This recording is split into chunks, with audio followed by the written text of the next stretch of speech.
You work with Blossoms, Foo Fighters, Yeah. most amazing collaborations. Yeah, bonkers. Anyone up your sleeve that you're thinking either A, I'd love to do, or B, you know. I'll work with anybody.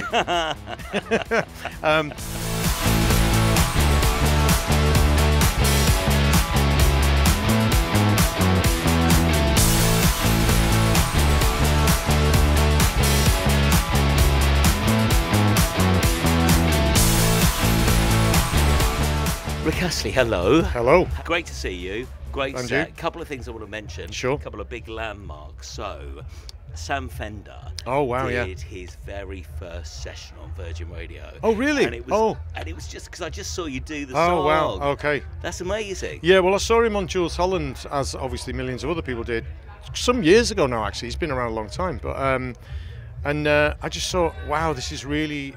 I just kind of loved him, but I loved the songs and what he was saying in the songs. Yeah. He's kind of like more of a poet-songwriter, I think, a bit like in the... I don't know, like a bit Bruce Springsteen-esque, which I'm sure people have compared him to over the years. But he's sort of, the lyrics are interesting. He's telling a story, and I just really love that, you know. So Yeah, it was a great moment. We all were like, wow. Listen, I'm not daft. I'm 58. You've got to do a young person's big song to get the younger audience on board. So, and also, there's a monumental bit in that song where everyone starts singing along with you because it's not a lyric; it's just a whoa, whoa, whoa, whoa, and everyone, you know. You can't go wrong with that. You can't go wrong with that. So, but no, it's, you know, it's really clever songwriting, I think, and it's just a really good song to play at a festival. The other thing is, according to social media, today, this very day, 37 years ago, Never Gonna Give You Up came out. Wow, I did It's not a know big that, actually. day, Yeah. like happy anniversary. Thank you, my love. Thank you. Yeah, it's a weird one, and it's almost something I can't even contemplate in a normal way anymore. I'm kind of hopefully a grown man. You know, I've got a 32-year-old daughter. Isn't that crazy? So to go back that many years is kind of bonkers, really. But funnily enough, I was saying to one of the other bands, we were just chatting before, and I was saying, I still feel when I'm on stage grateful for that song. I still don't ever hear the intro of it and think, yeah, whatever.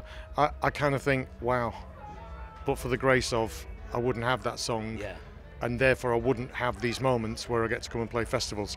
Because I'm not putting myself down, but let's just be honest, if I didn't have that song, I wouldn't get to play the festival. Well, I was also going to ask, so back in the day when you were, you know, with Stockacre and Waterman, releasing these big songs, I suppose, you know, I spoke to John Taylor from Duran Duran, and he said, Steve... Who's a lovely man, by the way. He's so lovely, I've only met him once, but he was a lovely man. It was very brief, and he was very generous and kind, I thought. And I loved Duran Duran as a kid, by the way. And I thought he'd look at me and sort of go, oh, I don't want to talk to him.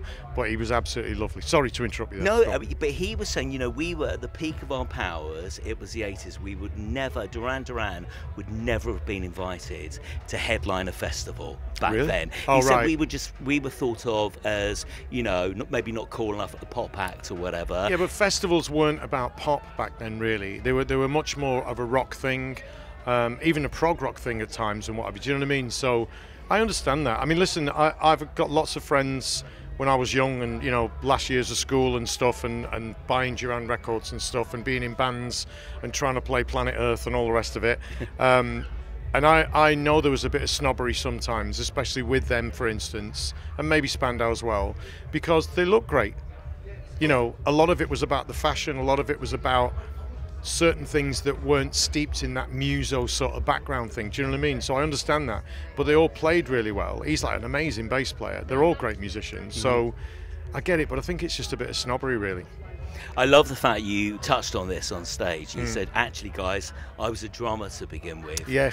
And when Pete Waterman came in to do my show about a year ago, and he told me about the night that he travelled up to see you in the band, and he said, I want the drummer. And you were like, oh, it's a bit awkward because, you know, the other guys and stuff. Yeah, I mean, well, I think it's a weird thing because obviously if you're in a band with your friends, you're kind of like a little gang. But I also think, I don't know, I think I was probably a bit more invested in it. You know, I'd started writing songs by that point, and obviously I didn't write Never Gonna Give You Up. That's just a magic moment of pop, whatever that is, that's something else. But I got into the thing about writing songs, and I kind of really, really wanted it. And I'm not so sure everyone around me wanted it in the same, or was willing to put the same effort in, I think. And after a while, And also, he had red leather trousers and a jag. So I mean, who could turn that down? Do you know what I mean? So, but listen, you've met him, you know him. He's a very interesting character, and that's kind of what you need to meet, I think, sometimes in music. Whether it's more in an indie way, you know, someone's had an indie label for years and signed all the really super hot, cool bands, and you want to do that, or just someone that says, you know what, I know what a pop record is, boom. And you need somebody to kind of open that door for you, and that was my door opening, yeah. And back then in the 80s, was it a meteoric rise? Was it, was it heady? Because all of a sudden... I mean, it was mad, but obviously, because I was under the wing, if you like, of the Stock Aitken Waterman guys, almost every couple of weeks they had a really big hit record. They used to have a whiteboard, and it'd have like 10 artists on it that were in the top 40. Amazing. And half of them were in the top 10. and I didn't realise, I don't think, at the time, because why would I? I hadn't been in many studios anyway in London. I certainly hadn't been around a lot of the big producers and stuff. So you just you kind of almost thought it was normal that you go in a studio and make a hit record. And anybody who's been in music will tell you that happens very infrequently. It is a bit of a, you know, fairy dust moment. But they had their, you know, 15 minutes is a bit not fair because it was a lot longer than that. But you know what I'm saying? They had their time. They had their thing of being the biggest producers possibly in the world, certainly in Europe, you know, and certainly in Britain. Yeah. Yeah, it was kind of a strange thing, and I was super lucky to be around that. But it also had a bit of a thing that came with it, that you got tarred with the same brush sometimes, as like, because some of the records they made were pretty awful. And how... I said it, he didn't say it, I did. How did you feel about that at the time? So were you like, this is great, however... I was 50-50 on it, I think. I was kind of like, I kind of got it. I kind of did get that, like, you know, a lot of people liked Agadoo. I didn't, but I understood, you know, music's a weird thing. The non-acceptance of someone else's taste is a bit of a scary road to go down. You know what I mean? And there's times when people have said to me, oh, I really love this band, and I've poo-pooed it and what have you. And then 3 years later, I find myself listening to a certain record and go, actually, they're pretty good, you know. I don't know about Black Lace and Agadoo. We can leave that one out. But is the jury still out on that? Yeah, I think so. But you know, I also think time softens people's, I don't know, anger towards things that weren't cool. Do you know what I mean? Yeah. I mean, you talked about Duran Duran, obviously the headline in here. I guarantee I don't care who's in that field. I don't care who's in that field. When they play Rio, when they play Hungry Like the Wolf, when they play, you know, the place will go mad, because time softens you a little bit, I think.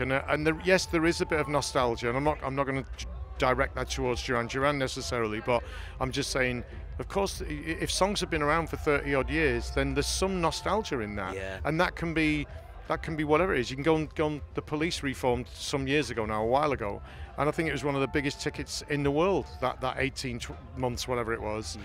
And yeah, but they don't want to do a new record. They just want to, you know, they want to go and live those songs again, and that goes for all of us, whether it's frothy pop or whether it's some kind of, like, you know, deep whatever. So.